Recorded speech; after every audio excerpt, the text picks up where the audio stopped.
Welcome to Washington Today on C-SPAN Radio for Tuesday, May 20th, 2025. President Donald Trump meets with House Republicans about the budget reconciliation bill, urging the ones who are now opposed to accept what is being offered and not push for additional spending cuts or more state and local tax deduction or SALT, but it's uncertain whether he convinced enough for the bill to pass this week. Congresswoman LaMonica McIver, Democrat from New Jersey, says that felony charges she is facing for allegedly assaulting a federal law enforcement officer outside an immigration detention facility last week are purely political. President Trump and Defense Secretary Pete Hegseth announced plans for a U.S. missile defense shield over the United States. The president calls it the Golden Dome. Secretary of State Marco Rubio defends the president's foreign policy before the Senate Foreign Relations Committee. As Sen Chris Van Hollen, Democrat of Maryland, says he regrets voting to confirm him. IRS Commissioner nominee Billy Long is asked at a Senate Finance Committee hearing about allegations he was paid to refer friends to a company that sold tax credits that the IRS says do not exist. And White House Press Secretary Caroline Leavitt, in celebration of Take Our Sons and Daughters to Work Day, fields questions from the children of reporters and White House staff. Roll Call writes that President Donald Trump urged the House GOP to stop negotiating and pass his big, beautiful, filibuster-proof reconciliation bill Tuesday, with sharp words from blue state Republicans pushing for more tax relief and conservatives seeking additional spending cuts. In an appearance during the weekly GOP conference meeting, Trump told conservatives to lay off Medicaid, scolded blue state Republicans for rejecting a $30,000 cap on state and local tax deductions, and urged the party to increase the country's borrowing limit through the rest of his term, members leaving the meeting said. Trump's Capitol Hill visit comes as House Republican leadership is trying to unite the party behind the reconciliation package they're relying on to enact much of the president's agenda. It's not a question of holdouts. We have a tremendously unified party. I don't even think we've ever had a party like this, Trump said, heading into the meeting. There are some people that want a couple of things that maybe I don't like or that they're not going to get. But lawmakers leaving the meeting told a different story. Conservative hardliners stuck to their guns on needing more cuts to Medicaid, and Republicans from New York rejected the president's insistence they accept the $30,000 SALT cap included in the package. That was from Roll Call. After that closed meeting in the U.S. Capitol, the president and Speaker Mike Johnson spoke to reporters. I think we have unbelievable unity. I think we're going to get everything we want, and I think we're going to have a great victory, and this man has done a great job. And I think this was a tremendous session. You may want to say something. Yeah, it was a great meeting. The party is unified. The House Republican Conference is excited. Multiple standing ovations. They love this president. The people back home love what he's doing. It's historic, and everybody understands the scope and the meaning of this. If we do not accomplish this mission, every one of you, all the American people, are going to have the highest tax increase that you've ever had. And among the debt ceiling cliff that's approaching and all the other problems, this is the bill to do it. I think we're going to get it done, Mr. President. The Democrats want to raise your taxes. If this doesn't work, if this doesn't get the numbers that the Republicans want, and I think it does, I think it's all Republican vote, the Democrats are going to be raising your taxes by 68%. And they will not do the we're going to have an 85% cut in drug costs. 85% cut in drug costs. The Democrats, the drug prices are going to go up. I can't imagine a Democrat not voting for this. I think the Democrats, if they don't vote for it, that means they're voting for an increase in drug prices. Think of that, versus an 80 to an 85, maybe 75, but could be an 85% cut in drug costs. Okay. Mr. President, will you need to reach out to individual members? Will you need to make a pitch to individual members? I don't think so. No, that's what I did today. That's really what we did today. I think it was a really great, that was a meeting of love. Let me tell you, that was love in that room. There was no shouting. I think it was a meeting of love. There were a couple of things that we talked about specifically where some people felt a little bit one way or the other, not a big deal. And I covered them. It wasn't so much a speech. I covered certain points. And I think there was, I'd be very surprised. You told them you were losing patience. No, I didn't tell. Who told you I said I'm losing? That's what we heard inside the room. But it's a lie. Wait a minute. Wait. Who's told you that? We heard from people inside the room. Oh, really? It's totally true. I never used the term. I didn't say losing. I didn't even talk about it. In fact, it's the opposite. I think we're going to get it done. I'm not losing patience. We're ahead of schedule. Anybody that told you that is a liar. I never meant, wait a minute. I never mentioned the word losing patience, because I'm not losing patience. We're ahead of That's schedule. why I asked you. I want to get Well, but why don't you go back to your source and tell them they're liars, if the source even exists? Passes the House. Yeah. Senators are already talking about making a number of changes. over Sure. their tenure. Always Is have. that okay? Yeah. Or do you want them to swallow Yeah, this bill? in some cases, they have things that I like even better. No, it always happens. There'll be some changes. But Mr. President. John Thune and Mike have been very closely aligned on this. They've been moving it up together. Mr. President, apparently you said don't ask with Medicaid. Apparently you did say in the room. There is some concern among some Republicans, including Senator Josh Hawley, that this could impact benefits and that could be amount to a hidden tax on the. I didn't say. Here's what I said. I'm wondering if you're. Here's what I said. You want to hear what I said? Those members who are I worried about the low said balance for waste, supporting this bill. fraud, and abuse for Medicaid. If you find waste or fraud or abuse, we want to strengthen Medicaid. We want to strengthen Medicare. Waste, fraud, and abuse. The Democrats will let illegals be on. They'll destroy it. It will be destroyed. They want to have illegal immigrants be on. And if you do that, because that's not, it wasn't designed for that. Waste, fraud, and Can you abuse. guarantee that your voters who supported the election, particularly working class voters, will not lose health insurance under this bill? Oh, they won't lose health insurance. Not only that, remember, I'm cutting drug prices by 85%. And right now, I'm saving it. I'm saving the whole thing because I did something that nobody was willing to do. Other countries pay a tiny fraction what we do. And I instituted favored nations. We're now going to pay the lowest in the world. We're going to be the equivalent of the lowest country in the world. President Donald Trump, and standing beside him, House Speaker Mike Johnson, Republican of Louisiana, answering reporters' questions after that meeting with House Republicans about the budget reconciliation bill. If all Democrats oppose the bill on the House floor, and that's expected, Republicans can lose only 3 of their members and still have it pass. But first, it needs to go to the House Rules Committee, which is meeting Wednesday at 1 a.m. Eastern, overnight. We'll have live coverage on C-SPAN TV, and you can also follow that live on the free C-SPAN Now mobile app. Politico reports the president's message was delivered in equal measure to both sides of the fractious GOP conference, sometimes in blunt language, to conservative hardliners, including Andy Harris, Freedom Caucus chair, Republican of Maryland, who've been pushing for deeper cuts to Medicaid. Trump made crystal clear they did not support additional slashing. Don't F around with Medicaid, he said, according to 2 Republicans granted anonymity to describe the private meetings. And to the SALT Republicans, the mostly blue state members who are pushing for a higher cap on the state and local tax deduction, President Trump told them to leave it alone and take a deal already on the table. That was from Politico. One of the Republicans looking for further restrictions on Medicaid, Ralph Norman of South Carolina, spoke to reporters before the meeting with the president. Now, Warren Davidson was saying that the bill got worse overnight. Do you feel that happened too? Warren said that? Yeah, that's what it sounds like. When he was walking in, that's what it sounds like, yeah. I don't know how it got worse when you moved the timetable up for illegals not getting a check. I don't know how it's got worse. Is that your understanding that's happening? What? That they're going to move that up? Yeah. Now, unless they changed, I hadn't seen the latest text. I'm a speed reader, but 1,400 pages overnight, that kind of may be tough. I hadn't heard that. All the things we talked about, hopefully, are in the manager's amendment. We'll find out. Do you believe Memorial Day is a tenable timeline right now? You know, the timeline, it's going to sit in the Senate. Y'all know that.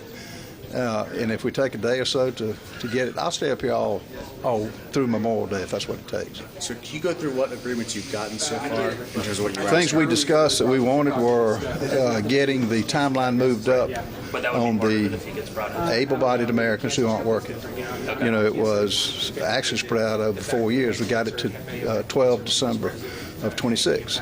Now I would like it 12 December of 25. I'm willing to go on that. Illegals, the same thing. IRA credits, instead of phasing it in 4 to 6 years, we got it 3 years.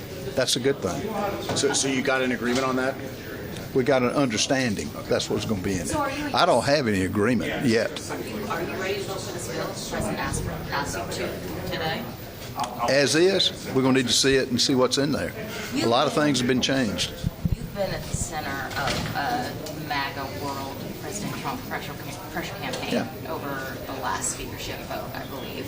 I mean, do you want to avoid that? Like, you know, I admire it's a him. matter of time before they open up that apparatus, it feels like. They already have. Are you feeling pressure for it? Oh yeah, yeah. I don't mind. Look, I don't mind that. He's. I will never say anything bad about the president, even if he may disagree with me on McCarthy. I think he would have a different opinion now. But he's done so many good things, and you know, I understand his frustration. I'm frustrated, but he has succeeded at everything that he's promised. Promises made, promises kept. We're trying to help him do that. You sound like you're going to vote for this week. If we get the cuts as much as I hope, so that we won't continue to have a downgrade, I'm all in. If we get more, we got 40% of the IRA. We need to get more, and then. But at the point in time, the bill's going to pass. We're going to get the tax cuts. It's not going away. We're going to get as many cuts as we can to avoid a financial crisis. That makes sense to me.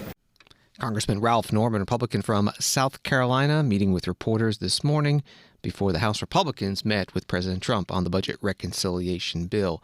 Ralph Norman is a member of the Budget Committee, initially voted no on reporting the budget reconciliation bill, then ended up voting present, allowing it to come out of that committee. He's also on the Rules Committee, which is meeting tonight at 1 a.m. Eastern to consider this bill.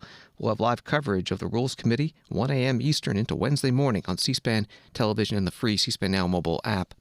Members of the SALT caucus, state and local tax deduction, mostly from New York, New Jersey. There's one member, Young Kim from California, putting out a statement. We share President Trump's call for unity within the House Republican Conference. A fair SALT deduction is a matter of fundamental fairness for the hardworking families we represent, including the many who support President Trump and voted for him, in part because he promised to restore SALT. We hope his remarks today motivate the Speaker to advance a SALT proposal that delivers meaningful relief for our middle-class constituents. As we have worked in good faith with House leadership for more than a year, our states are donor states, consistently subsidizing so-called fiscally responsible red states. Statement from the SALT caucus, and one of those members, Mike Lawler of New York, was interviewed on Fox News Channel. The president reportedly said to you with regard to this, I know your district better than you do. If you lose because of SALT, you were going to lose anyway. What do you say to those 2 points? Well, respectfully to the president, I've won 3 times in 2-to-1 Democratic districts because I know what the issues are impacting my district. Did he say that to you, Congressman? Is that an accurate quote? It is, and here's the truth. I'm one of only 3 Republicans that have won in a district that Kamala Harris won. So the fact is, I know my district very well, and there's a reason why I've been successful. I respect the president. I know how important it is to pass this bill. Allowing the tax cuts to expire would be catastrophic. It would be the single largest tax increase in American history. But I'm not going to sacrifice my constituents and throw them under the bus in a bad faith negotiation, which is what this has been by leadership and Jason Smith. Congressman Mike Lawler, Republican from New York, a member of the State and Local Tax Deduction, or SALT caucus, today on Fox News. Congressman Dusty Johnson, Republican of South Dakota, chair of the Main Street caucus, told reporters this morning he believes Republicans will reach agreement. Sure, I think negotiations are going well. I mean, there's not a deal yet, but it seems as though every meeting the Speaker comes out of, he's a little closer to a deal. I would say that progress is slow but steady. Do you know if any holdouts have converted or are leaning towards converting? Yeah, I think the Speaker's moved a number of people pretty markedly. I just tell you this, we're going to get this done. I'm as confident now as I have been for weeks. How effective do you think Trump will be visiting the conference this morning? It's hard to match the effectiveness of the president. And he's going to come, and I think he's going to be a great salesman. I would just say this: Donald Trump is a singularly powerful political figure, and when he cares a lot about something, as he does the one big beautiful bill, he can be incredibly effective. Are there concerns that as the Speaker works on these holdouts to make deals, it's moving others farther away, like in the moderate section? No, I know that's a concern, the idea that if you get 2 people in at the front of the boat, you get 2 others out the back. That's really not how it goes. I mean, these are incredibly thoughtful conversations where solutions are really being crafted by people on different ends of the conference with the Speaker. These are not going to be simplistic solutions. They're going to be, in some cases, going to be a little elegant so that we can make sure that we respond to the needs of the this conference. Main Street Caucus is having a press conference later. There's been some disagreements in the caucus over how these negotiations have been going. Do you believe that the members of your caucus are united on this? There may be 1% of the bill that is in dispute within the Main Street Caucus, but I tell you, 99% of the bill is roundly accepted and celebrated as good policy by Main Streeters. Congressman Dusty Johnson, Republican of South Dakota, chair of the Main Street Caucus, meeting with reporters this morning before the House Republicans met privately with President Trump on Capitol Hill. His group is one of 5 ideological factions that most Republican House members align with, and they meet regularly with Speaker Johnson. The others are the House Freedom Caucus, Republican Study Committee, Republican Governance Group, and the Problem Solvers Caucus, which also has Democrats. Reminder, the House Rules Committee meets Wednesday, 1 a.m. Eastern, to consider the budget reconciliation bill. They'll be writing the rules for floor debate, which could come as early. They're going to work overnight. Could come as early as Wednesday on the floor. House Rules Committee live on C-SPAN television, 1 a.m. Eastern Wednesday. Also follow it on the free C-SPAN Now mobile app. Republicans are not expecting any Democrats to vote for the reconciliation bill that they are writing. That is the main feature of the budget reconciliation process. It can't be filibustered in the Senate, so a simple majority is needed there, not a 60-vote supermajority, which would require Democratic support. Congresswoman Kim Schreier, Democrat from Washington State, spoke about it today at a House Democratic Leadership News Conference. The Republicans at this moment are attempting to make the largest cut ever in Medicaid and the largest cut ever in SNAP. That would be $715 billion out of Medicaid, which would kick 13.7 million Americans off of their health insurance. And let me just reiterate, why are they doing this? They are doing this to pay for a tax cut for the wealthiest Americans like Elon Musk. It is morally bankrupt, and it is fiscally incredibly irresponsible. We just spent 26 and a half hours in the Energy and Commerce Committee last week, spending the vast majority of that time, and by the way, starting at about 2 o'clock in the morning, talking about these cuts to Medicaid and how they would devastate our constituents and also the broader healthcare system. I want to be clear, 1 out of 3 Washingtonians depend on Medicaid. Most of them don't even know they're on Medicaid because we call it Apple Health. And I'm trying to make that point so that people understand how this impacts them personally. So I think about, as a pediatrician, I think about my patients on Medicaid or on Apple Health who will no longer be able to come to their pediatrician's office for screenings, for a simple cold, for a cough, and get treated in a half hour. Now they're going to go to the emergency room, the most expensive place to get care. They're going to drive up costs. That cost will be provided for free, and then everybody pays. And I think then about my patients who are not on Medicaid, because they're going to be waiting longer in the emergency room. They're going to be paying more. Premiums are going to go up if we want to keep these hospitals and emergency rooms open. Congresswoman Kim Schreier, Democrat from Washington State, at a House Democratic Leadership News Conference. And once again, the House Rules Committee meeting Wednesday, 1 a.m. Eastern on the budget reconciliation bill, and C-SPAN television will be covering it live, gavel to gavel. You can also follow on the free C-SPAN Now mobile app. Wall Street today, the Dow down 114, NASDAQ down 72, S&P down 23. Story from CBS News. The Justice Department on Tuesday filed felony charges against New Jersey Democratic Congresswoman LaMonica McIver for allegedly assaulting a federal law enforcement officer during a clash earlier this month between protesters and police outside of a Newark, New Jersey ICE detention center, charging documents show. Interim U.S. Attorney for New Jersey, Alina Habba, announced Monday that her office had charged MacGyver with assaulting, impeding, and interfering with law enforcement on May 9th when law enforcement clashed with elected representatives and protesters who claim the detention center is dangerous and illegal. Habba is a close Trump ally and served as his personal attorney in his New York criminal trial. That was from CBS News. Congresswoman McIver put out a statement saying the charges against me are purely political. They mischaracterize and distort my actions and are meant to criminalize and deter legislative oversight. And she was interviewed on CNN today. I think the charges are absurd. You know, it's ridiculous. I was there to do my job along with my other colleagues. We have done this before. This is our obligation to do. It's in our job description to have oversight over a facility, and the entire situation was escalated by ICE. They caused the confrontation. Homeland came and, you know, caused this chaos that we see. It was a very tense situation, but it could have been, you know, easily not happened. They had every opportunity to not allow this to happen. It was very unnecessary, and it just, once again, we were there to do our jobs. And, you know, if I'm going to be charged with a crime for doing my job, it just speaks to, you know, where we're headed in this country and what we're dealing with as leaders and as Congress members, you know, here in this country. Congresswoman LaMonica McIver, Democrat from New Jersey, today on CNN.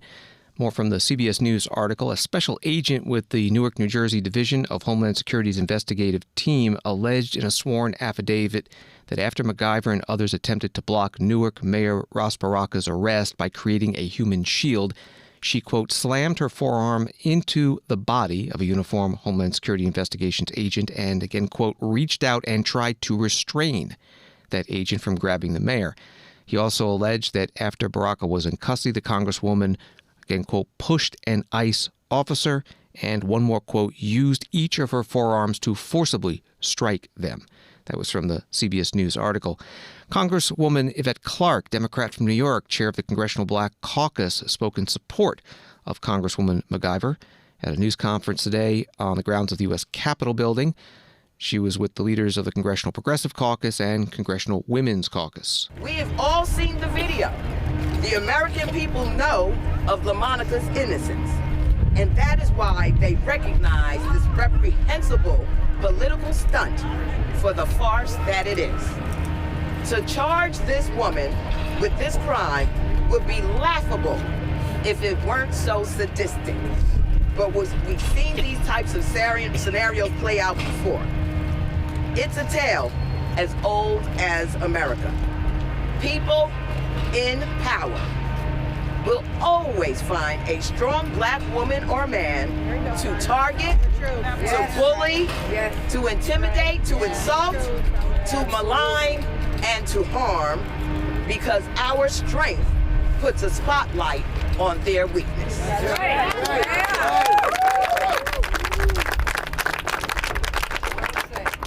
They cannot tolerate a world that knows precisely how small they are.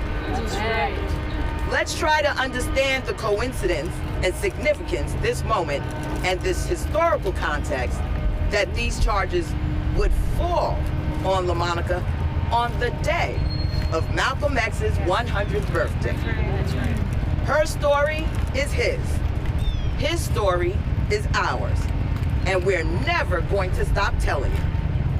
Well, Mr. Trump, if you and the TV lawyer you have played dress up as the U.S. Attorney of the District of New Jersey want to enter into a contest of intestinal fortitude with this caucus and with these members, you should know our nerves are tempered in battle by foes far more frightening than you. Yes. So listen now and listen close. No matter how many attempts your administration makes to intimidate Congress, local leaders, the federal workforce, or anyone who stands up against the Trump regime, you should know our resolve is only deepened by this disgusting attack. If you want to get to LaMonica, you're going to have to go through a hell of a lot of us first. That's right. Congresswoman Yvette Clarke, Democrat from New York, chair of the Congressional Black Caucus, at a news conference on the east front of the Capitol building. President Donald Trump was asked today about the charges against the Congresswoman. Your DOJ supposed to weaponize it with the arrest of a Congresswoman, Democratic Congresswoman. Oh, give me a break. Did you see her? She was out of control. Did you address that? Those days are over. Did the you days tell them of to do woke. that? The days of woke. No, I didn't. The days of woke are over. That woman, I have no idea who she is. That woman was out of control. She was shoving federal agents. She was out of control. The days of that crap are over in this country. We're going to have law and order. And Alina Habba, U.S. Attorney for New Jersey, putting out a statement Monday night that reads in part, "Congressional oversight is an important constitutional function and one that I fully support. However, that is not the issue in this case. Representative LaMonica McIver assaulted, impeded, and interfered with law enforcement in violation of Title 18, U.S. Code Section 111A1. I have persistently made efforts to address these issues without bringing criminal charges and have given Representative McIver every opportunity to come to a resolution, but she has unfortunately declined. No one is above the law, politicians or otherwise." Part of the statement from U.S. Attorney for the District of New Jersey, Alina Habba. This is Washington Today. From Axios, Homeland Security Secretary Kristi Noem botched questions about habeas corpus at a Senate hearing Tuesday, falsely asserting the check on the government's power to detain people actually gives President Trump a constitutional right to conduct deportations. The Axios article notes that top Trump advisor Stephen Miller recently floated the idea of suspending habeas corpus if courts impede the administration's efforts to deport immigrants. Secretary Noem was questioned by Senator Maggie Hassan, Democrat from New Hampshire, ranking member on the Homeland Security Committee. So, Secretary Noem, what is habeas corpus? Well, habeas corpus is a constitutional right that the president has to be able to remove people from this country and suspend their right to. Let me stop you, ma'am. Habeas corpus, excuse me, that's incorrect. President Lincoln used it. Excuse me. Habeas corpus is the legal principle that requires that the government provide a public reason for detaining and imprisoning people. If not for that protection, the government could simply arrest people, including American citizens, and hold them indefinitely for no reason. Habeas corpus is the foundational right that separates free societies like America from police states like North Korea. As a senator from the Live Free or Die state, this matters a lot to me and my constituents and to all Americans. So, Secretary Noem, do you support the core protection that habeas corpus provides, that the government must provide a public reason in order to detain and imprison someone? Yeah, I support habeas corpus. I also recognize that the President of the United States has the authority under the Constitution to decide if it should be suspended or not. It has never Let been, us be clear, though, it that has this never president, been done. It has never been done without approval of Congress. Even Abraham Lincoln got retroactive approval from Congress. Senator Maggie Hassan, Democrat from New Hampshire, questioning Homeland Security Secretary Kristi Noem at today's Homeland Security and Governmental Affairs Committee hearing about the department's budget request for the next fiscal year. The Constitution's Article 1, Section 9, Clause 2, concerning the powers of Congress, reads, "The privilege of the writ of habeas corpus shall not be suspended unless, when in cases of rebellion or invasion, the public safety may require it." Trump administration's deportation policies also came up today when Secretary of State Marco Rubio testified before the Senate Foreign Relations Committee. A story from Mediaite. Trump Secretary of State Marco Rubio sparked fury and a heated verbal brawl at a Senate hearing when he referenced a stage photo of Senator Chris Van Hollen, Democrat from Maryland, and wrongly deported migrant Kilmar Abrego Garcia. Van Hollen came under attack from President Trump and his supporters when he visited Garcia in El Salvador and was photographed after Trump supporting El Salvador President Nayib Bukele had margaritas placed on the table.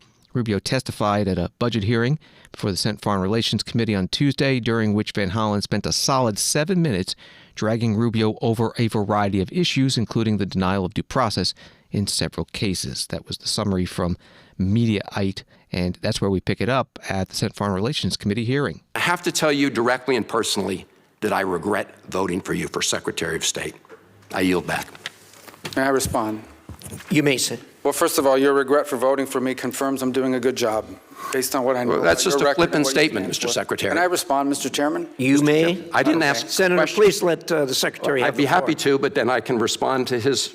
Your time's up, Senator, and willfully used, I might add. Your remarks do not represent the view of this committee. Well, Mr. Secretary, please. Well, I can't respond to everything he said because much of these are untrue, but I'll go through a few. First of all, I'm actually very proud of the work we've done with USAID. For example, I don't regret cutting $10 million for male circumcisions in Mozambique. I don't know how that makes us stronger and more prosperous as a nation. I don't regret psychosocial support services. I raised Sudan, Mr. Secretary. Can I respond, Senator, I'd ask you to suspend. You had 7 straight minutes. I chose to use my time that way, Mr. Chairman. That's my right to Please use my suspend time that way. Secretary Rubio. Well, I can go on. I mean, there's other things here. We spent $227,000 for Big Cat's YouTube channel from USAID. We spent $14 million for social cohesion in Mali, whatever the hell that means. So I can go on and on. I got the list here, and there's more. I didn't even bring the whole list. In the case of El Salvador, absolutely. Absolutely. We deported gang members, including the one you had a margarita with. And that guy is a human trafficker, and that guy is a gangbanger, and the evidence is going to be clear. In the days to come, you're going to see who you went to defend. I'm sorry, Mr. Chairman. Secretary Rubio has the floor. Mr. Chairman, he can't make unsubstantiated comments like that. Secretary Rubio has the floor. You've had your time. Secretary Rubio should take that testimony to the federal court in the United States because he hasn't done it under oath. Here's another point, okay? There is a division in our government between the federal branch and the judicial branch. No judge in the judicial branch cannot tell me or the president how to conduct foreign policy. No judge can tell me how I have to outreach to a foreign partner or what I need to say to them. And if I do reach to that foreign partner and talk to them, I am under no obligation to share that with the judiciary branch. Just like a judge cannot order me to negotiate with a foreign minister of Russia, they cannot order me to negotiate with a foreign minister or the president of El Salvador. And if I did negotiate with them, which we have responded to them, and we've told them, we've had communications with the president of El Salvador. I am under no obligation, under our division of powers in this country, and to share with the judicial branch how I conducted diplomacy of the United States. It would actually be counterproductive. If I started sharing with courts, or frankly, with the media, my conversations with foreign leaders and all of their details, no foreign leader would talk to me again, and we would break trust with them. So I have complied with every court order. What I won't comply with is an order to disclose what I'm saying and what we're talking about with a foreign leader, because then they won't talk to me. Diplomacy doesn't work that way. About the student visas, let me say this. I don't deport anybody, and I don't snatch anybody. The State Department does not have officers in the street snatching everybody. What I do is revoke visas, and it's very simple. A visa is not a right. It is a privilege. People apply for student visas to come into the United States and study. And if you tell me that you're coming to the United States to lead campus crusades, to take over libraries and try to burn down buildings and acts of violence, we're not going to give you a visa. Is that what Ms. Ozturk did? We're not going to give you a visa. Is that what she did? Come on, Mr. Secretary. And every single one of these cases, the factors are different. The bottom line is, if you're coming here to stir up trouble on our campuses, we will deny you a visa. And if you have a visa, First Amendment apply to people living in the United States? And we're going to do more. There are more coming. We're going to continue to revoke the visas of people who are here as guests and are disrupting our higher education facilities. People are paying money. These kids pay money to go to school, and they have to walk through a bunch of lunatics who are here on student visas. Disrupting the foreign policy of the United States. I want to do more. I hope we can find more of these people. That's pathetic, Mr. Secretary. In fact, the other day, some guys led a riot. I forgot what university it was, and I asked, please, can you find the arrest records of all the people that were arrested at that riot at that campus? Because if any of them have a visa, we're going to revoke it. I feel so much safer when you lock up people like Ms. Ozturk, Ms. Secretary. We've had enough time on the subject. Thank you very much. At the end is the committee chair, Senator Jim Risch, Republican from Idaho, Foreign Relations Committee hearing with testimony from the Secretary of State Marco Rubio. And you also heard from Senator Chris Van Hollen, Democrat from Maryland. Find the video of the full hearing at our website at cspan.org. Washington Today continues in a moment. Democracy. It isn't just an idea. It's a process shaped by leaders elected to the highest offices and entrusted to a select few with guarding its basic principles. It's where debates unfold, decisions are made, and the nation's course is charted. Democracy in real time. This is your government at work. This is C-SPAN, giving you your democracy unfiltered.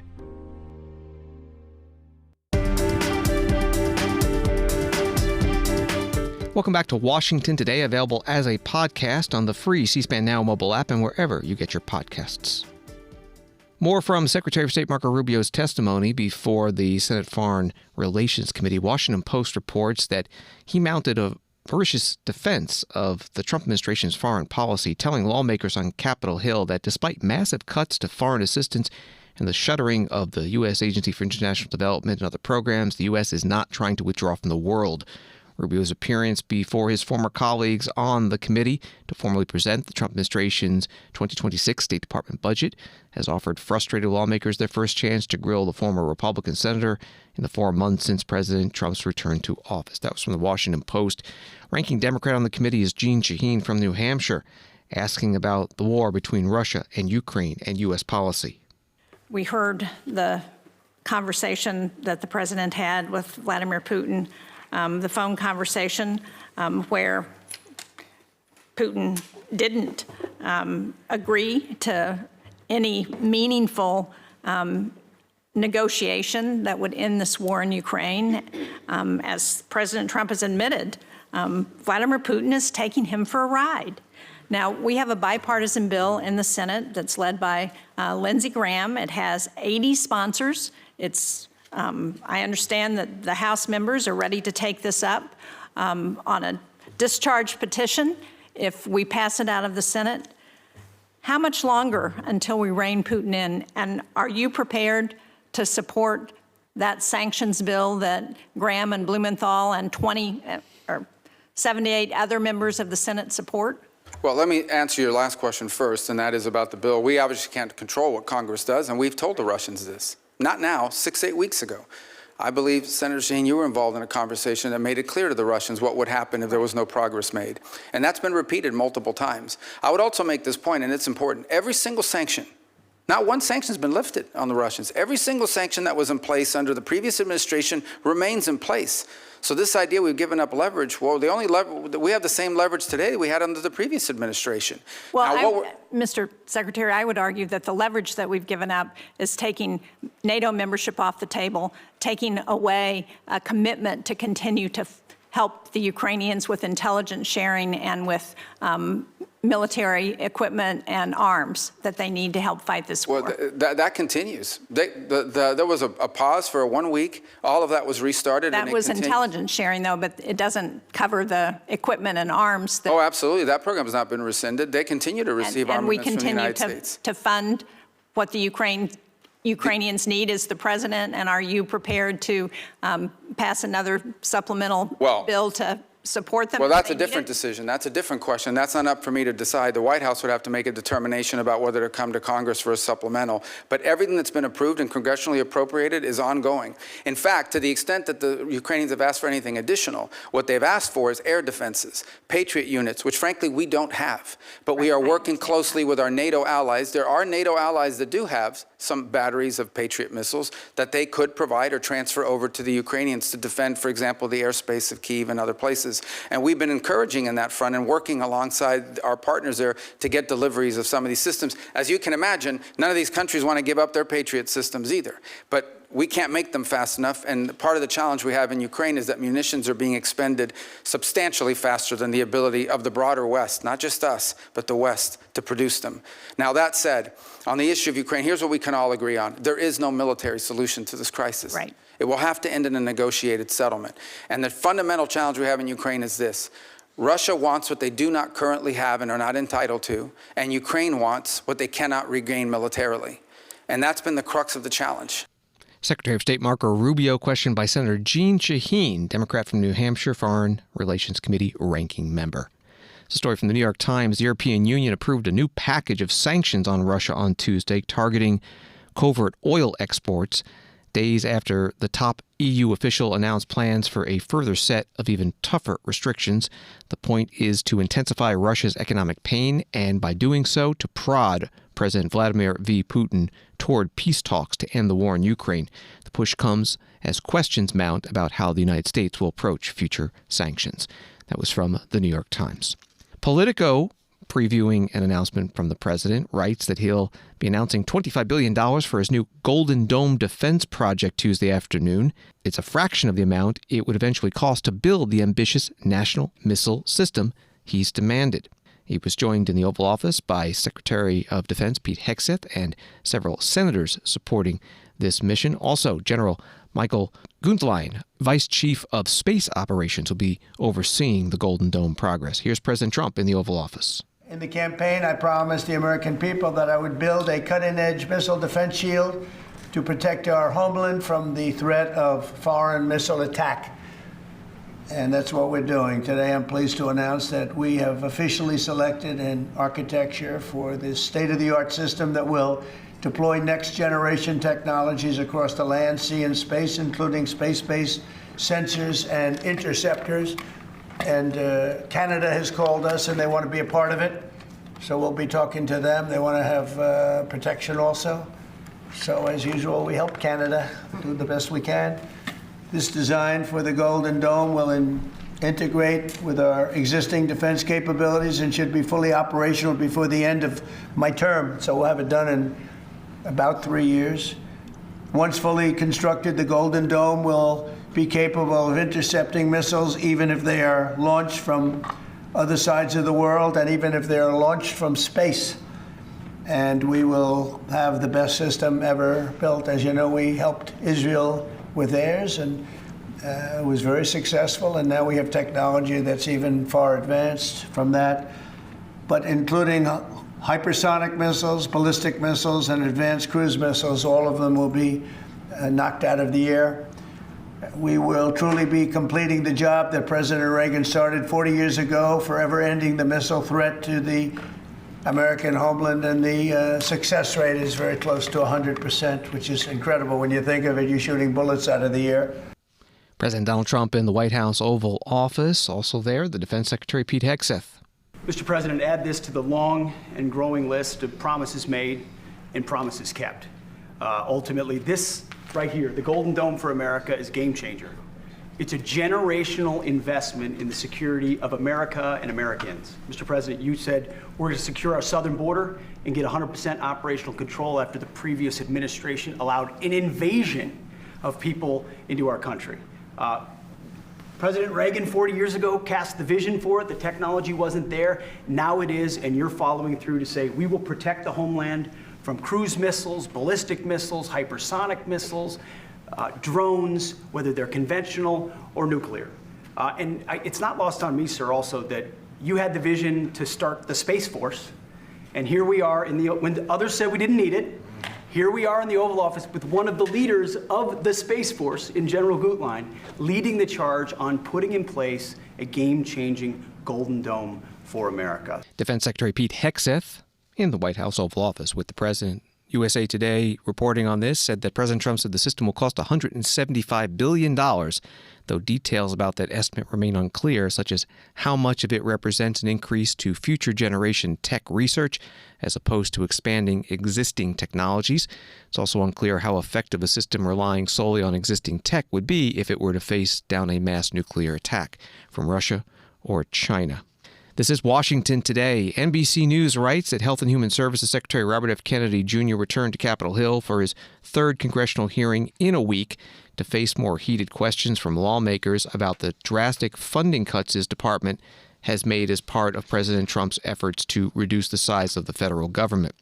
Tuesday's hearing before the Senate Appropriations Subcommittee centers on Trump's 2026 budget request for the health agency, and within minutes, lawmakers expressed concerns about specific programs and funding that would see cuts if the proposed budget passes. Senator Shelley Moore Capito, Republican of West Virginia, expressed concerns during her opening remarks about program eliminations like those impacting the National Institute for Occupational Safety and Health. Later, Senator Mike Rounds, Republican of South Dakota, also expressed concerns over NIOSH staffing cuts and a mining safety-related grant cut. That was from NBC News. Here's an exchange with Senator Patty Murray, Democrat of Washington State, the full Appropriations Committee ranking member. Secretary Kennedy, whose decision was it to withhold child care and development block grant funding? Senator, I want to point out that in 2021, at the beginning of his administration, President Biden submitted his budget on May. You know what? You made an accusation to me, and I'm going to answer it. Okay, I appreciate that. On May 28th, he submitted his budget. So our budget. We're a new administration. Okay, you can go. And I also want to point out. I have just 2 minutes left. I asked you a specific question. I want to point out something, Senator. You presided here, I think, for 32 years. You presided over the destruction of the health of the American people. Well, our people are now the sickest people in the world. Seriously. Because you have not done your job. Seriously. That is an What have you done about it? What have you done about the epidemic of chronic disease? Mr. Secretary, what have you done about the epidemic of chronic disease? Seriously, Madam Secretary, Chairman. I would ask you to hold back and let the senator ask the questions. Mr. Secretary, I'm asking you a question about child care. I'm asking you who made the decision to withhold child care and development block grant funding. That was made by my department. Okay, and you said last week, quote, we were not cutting thousands of scientists, we are not cutting clinical trials, But I want you to know in the last 4 months, you've fired or pushed out nearly 5,000 NIH staff and terminated more than 1,600 NIH grants. That includes more than 240 clinical trials across the country. So whose decision was it to fire scientists and terminate these NIH grants and the clinical trials? Senator, I don't trust your information with all due respect. You told me 3 days ago or 4 days ago that we had cut a clinical trial in your state, and what you said turned out to be completely untrue, and you knew it was untrue because you corresponded with Jay Bhattacharya before Madam that. Chairman, I will answer that. It shouldn't take me, first of all, raising an issue with you face to make sure NIH is working its way through this. The woman that was in question, as I clarified to you at the last committee, was qualified for a clinical trial, unlike you stated. So untrue. Untrue. No, that is true. Untrue. She qualified this week. We shouldn't be talking about patients' private information. I agree. Anyway. And let's leave that. And I will just say your staff didn't get back to me till 45 minutes ago. We have the emails. We have the emails from your staff 2 weeks ago. 2 weeks ago, you were corresponding. What you said you knew was untrue when you said it to me. You came here to argue with me. I came here to ask you questions about your budget request. Your budget request is asking us to cut dramatically, but I am also making the point that Senator Baldwin made, that what you are doing right now is enacting your budget that Congress has not passed by cutting critical funding across the board. And I think this committee will find that to be very detrimental in the future. Senator Patty Murray, Democrat of Washington State, the ranking member of the Full Appropriations Committee, at a subcommittee hearing today with testimony from Health and Human Services Secretary Robert F. Kennedy Jr. It's a story from Associated Press. Annual COVID-19 shots for healthy younger adults and children will no longer be routinely approved under a major new policy shift unveiled Tuesday by the Trump administration. Top officials for the Food and Drug Administration laid out new requirements for access to yearly COVID shots, saying they continue to use a streamlined approach that would continue offering them to adults 65 and older, as well as children and younger adults with at least one health problem that puts them at higher risk. But the FDA framework urges companies to conduct large, lengthy studies before tweaked vaccines can be approved for healthier people. That was from AP.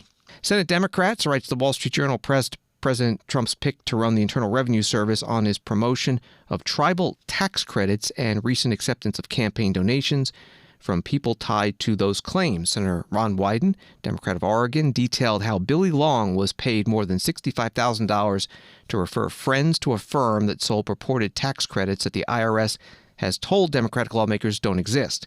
Then, according to official filings, people connected to those credits donated to Long's dormant political campaign. After Trump picked him to lead the IRS, those donations effectively went directly to Long because he used money from them and others to retire a $130,000 debt that the campaign owed to him. That was from the Wall Street Journal. Here's part of the exchange with Senator Wyden.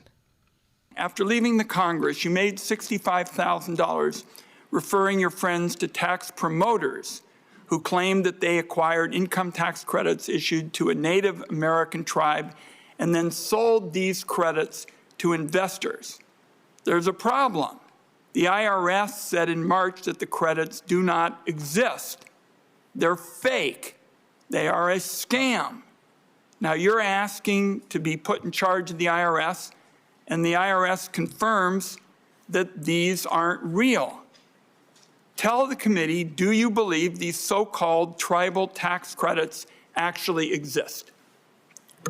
Thank you for the question. My only involvement in this matter, like I've said numerous times in the written correspondences back and forth with members of the committee, was to connect interested friends of mine, not robocall, not paying kids $25 an hour to call, but just friends. If they had any interest, then I would say, do you want to get on a Zoom? And I was never on the Zoom. That's not my question. My question is, I'm sorry, I misunderstood. Do you believe that these so-called tribal tax credits actually exist? That's yes or no. I do.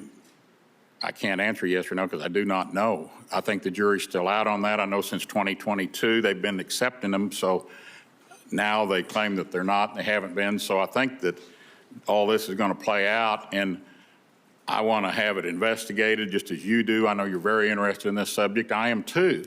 Well, I released a recording of an investor call on the scheme last week. One person on the call said they had sold $20 million worth of credits and they'd all been rejected by the IRS. So can you name a single Native American tribe that you or any other promoter acquired these tribal tax credits from? I worked through capital edge strategies. I didn't work through, I've never talked to anybody at White River. I don't even know anybody at White River, and I don't have any way to know who the tribe is even. Well, most of your experience with tax involves selling tax shelters that don't exist for a Native American tribe that you can't name, and that's what I'm troubled by. Testimony from the IRS Commissioner nominee Billy Long before the Senate Foreign Relations Committee. Questions from Senator Ron Wyden, Democrat from Oregon. The IRS has had 4 acting commissioners since President Trump took office in his second term, January 20th of this year. Story from Fox News. White House Press Secretary Caroline Leavitt fielded questions from the children of journalists and White House officials to celebrate Take Our Sons and Daughters to Work Day on Tuesday. The children's questions focused mainly on President Donald Trump, with Leavitt being forced to reveal the president's favorite flavor of ice cream, what superpower he most wants to have, and whether he likes to give hugs. Bobby Lynn? How many people has he fired? How many people has he fired? Thus far, actually, we have not had anyone fired, with the exception of one individual who did leave their job. But we have a great team here so far. So good. Thank you for the question. Yes, little man. Is that your mommy? Your mommy is a great journalist. What's your question?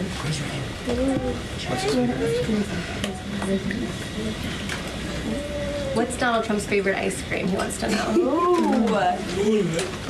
I have seen the president eat ice cream sundaes before with chocolate sauce and some toppings too. Raise your hand if you like ice cream sundaes. It's a very popular policy position to have. Yes, it's very good. White House Press Secretary Caroline Leavitt in the White House briefing room on Take Our Sons and Daughters to Work Day with the children of reporters and White House staff. She brought her own child today, not yet 1 year old, and asked what it's like balancing her job and being a new mom. She said it's a challenge every day, but it's also a blessing to have this opportunity and to be a mom, so you have to learn how to prioritize your time. Thanks for listening to Washington Today. Sign up for C-SPAN's evening newsletter Word for Word and get the stories making headlines in Washington emailed to you every day. Subscribe at cspan.org/connect. Have a good night.